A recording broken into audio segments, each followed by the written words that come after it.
नमस्कार दोस्तों, मैं उनेश प्रजापति। आप लोगों को यूपी असिस्टेंट प्रोफेसर या यूपीजीडीसी 2026 में जो असिस्टेंट प्रोफेसर का पेपर हुआ है उसको 31 से 60 तक करा दिया था। अब 61 से लेके 90 तक कराना है सेकंड पार्ट में। 3 पार्ट में मैंने बनाने को बोला तो दूसरा पार्ट आज से बना रहा। 61 धर्म सूत्रों में उल्लिखित विवाह के प्रकार का वर्णन किसका मिलान सही नहीं है, तो असुर विवाह, नशे की हालत वाले कन्या से विवाह, ये गलत। अगला क्वेश्चन है, प्रार्थना समाज के संदर्भ में कथनों पर विचार कीजिए। 1867 ईस्वी में केशव चंद्र सेन की देखरेख में महाराष्ट्र में प्रार्थना समाज की स्थापना हुई। प्रार्थना समाज में जस्टिस महादेव गोविंद रानडे ने अपना योगदान दिया था इसलिए कह रहा कौन सा सही है, सिर्फ तो केवल वन। नेक्स्ट क्वेश्चन, उलेमा वर्ग के संदर्भ में निम्नलिखित कथनों पर विचार कीजिए। सल्तनत काल में उलेमा तथा सुल्तान के मध्य गहन संबंध था, न्याय व्यवस्था उन्हीं के हाथों में थी। ये दोनों कथन सही हैं। 63 का 64 का दिल्ली सल्तनत के जो सैन्य विभाग है और उससे संबंधित है। दीवाने रियासत वाणिज्य एवं व्यापार, दीवाने रसालत विदेश विभाग मंत्रालय, दीवाने इंसा राजकीय सचिवालय और दीवाने अर्ज रक्षा विभाग मंत्रालय।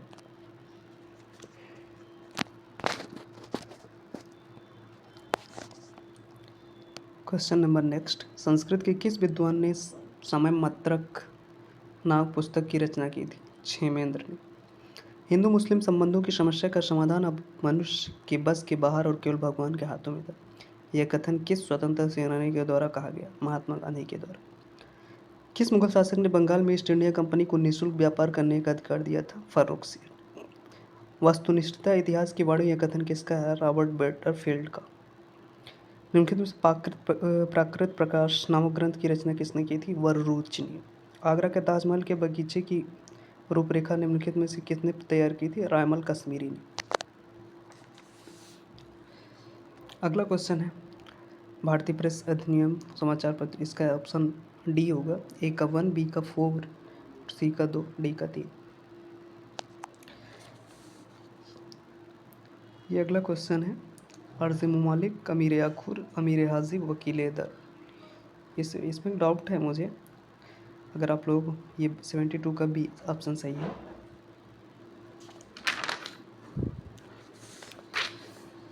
क्वेश्चन नंबर 73, समाज में रहने वाले मनुष्यों के कार्यों एवं उपलब्धियों की कहानी ही इतिहास है। यह कथन किसका है? हेनरी फिरेने के द्वारा।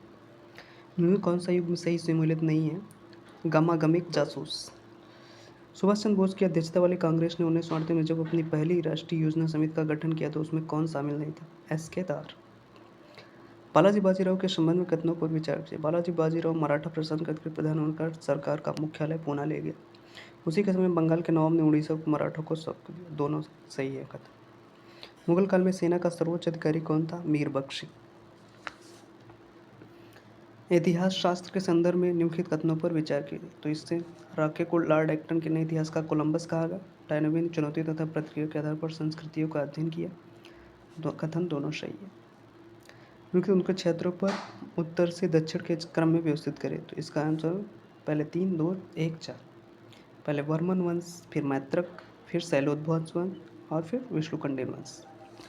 नील दर्पण के संदर्भ में दीनबंधु मित्र ने सितंबर 1869 में नील दर्पण नामक बंगाली नाटक प्रकाशित किया। इसका अंग्रेजी अनुवाद माइकल मधुसूदन ने किया था।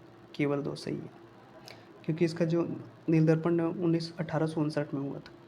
बंगाल का प्रथम मुस्लिम संगठन कौन सा था? अंजुमन ए इस्लामी। अलाउद्दीन खिलजी ने आर्थिक व राजस्व सुधारों के लिए किस प्रशासनिक पद का सृजन किया था? दीवाने मुस्तखराज। कौन सा युग में सुमेलित नहीं है? The theories of history, August Comte. शुद्ध सुमेलित नहीं है, शुद्ध द्वैतवाद, शंकराचार्य। आनंद मठ के संदर्भ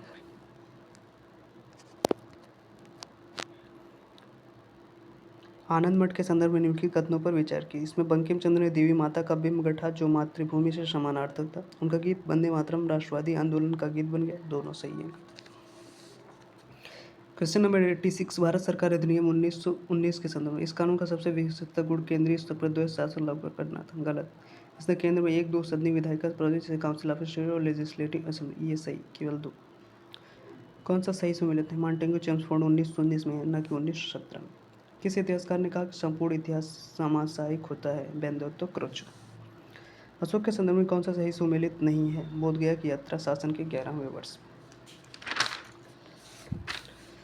90 क्वेश्चन नंबर लास्ट। देवनागरी के संदर्भ में निम्नलिखित कथनों पर 1893 में बनारस में नागरी प्रचारणी सभा की स्थापना हुई। 1900 में पश्चिमी उत्तर प्रांत में और अवध की सरकार की एक प्रस्ताव ने नागरिक को उर्दू के समान आधिकारिक दर्जा दे दिया। 90 का दोनों कथन सही है। तो ये थे दोस्तों 61 से 61 से 90 तक पार्ट 2 जीएस के। अभी थर्ड पार्ट